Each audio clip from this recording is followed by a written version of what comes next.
Hello and welcome. In this video, we're talking about the Infinity Granny Square Crochet Stitch. This is a really fun take on the traditional granny square.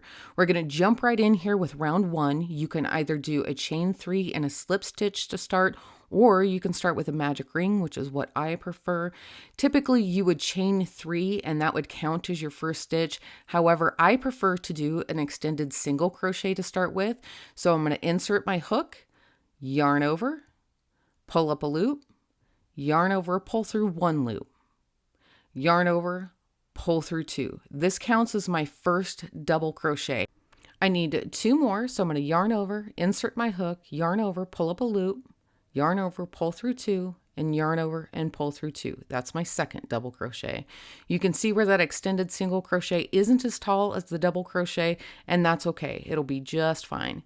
Here's my third double crochet. So pull through 2, yarn over, and pull through 2.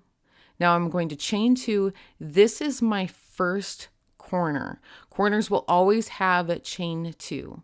Now I need another double crochet cluster. So here's my first double crochet. Here's number 2 and number 3. So yarn over, insert your hook, yarn over, pull up a loop, pull through 2, and pull through 2.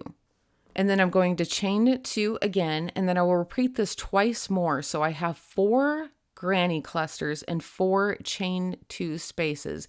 And then all that's left for round 1 is to pull on the tail to close up our ring here. And I'm going to leave it pretty loose for the time being.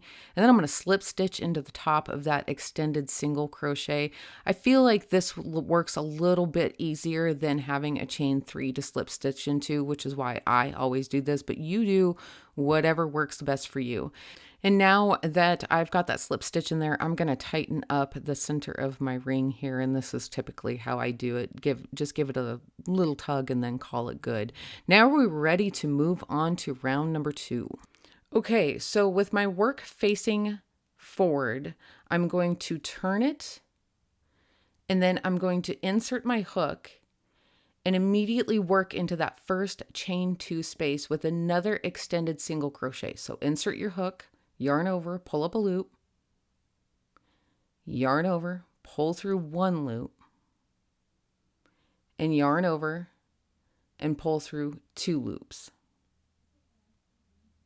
Again, that is your extended single crochet. Immediately go in with a double crochet. So yarn over, pull up a loop, yarn over, pull through 2, yarn over, pull through 2, and a third double crochet to finish our first granny cluster in our corner.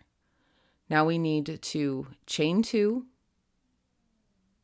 and in that same chain 2 corner space, we're going to do 3 more double crochet clusters. So there's 1, there's 2,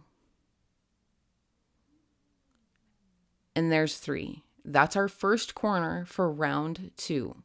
Now we need to go over to the next corner, and I'm not going to do a chain 1.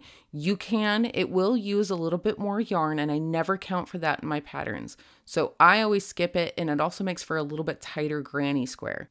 So here's my first double crochet, second double crochet, and third double crochet. I'm going to chain 2, and that will finish my first double crochet cluster in my second corner. Now for my second double crochet cluster in my second corner, so there's 1, there's 2, and here's my third double crochet. And I'm just going to repeat this on the final 2 corners with no chain spaces in between my corner clusters, only chain 2 spaces in the corners. Once you are done with round 2, you're going to join this with a slip stitch. So insert your hook, yarn over, pull up a loop, and pull through the second loop on your hook. And that is the end of round number 2. Okay, so let's talk about changing colors in your granny square. So with the work facing you from the round that you just finished, make sure that all of your ends are weaved in and you have it right side facing up. You want to turn it over so it is now the back side of your work, and then now you want to rotate it. You can rotate it counterclockwise or clockwise. It doesn't matter. I always go counterclockwise, but you can do whatever works best for you. Now with the new color, start with a slip knot and then choose any one of those spaces in between your granny clusters along the side. I typically start right next to one of my corners, but again, do whatever works for you. Starting with an extended single crochet, insert your hook, yarn over, pull up a loop, yarn over, pull through 1, yarn over, pull through 2, and that counts as your first double crochet. Now we need 2 more, so here's number 2. And number 3, yarn over, insert your hook, yarn over, pull up a loop, 3 loops on your hook, yarn over, pull through 2, yarn over, pull through 2. And that finishes our first double crochet cluster for round 3, and then we're going to move right in to our corner again.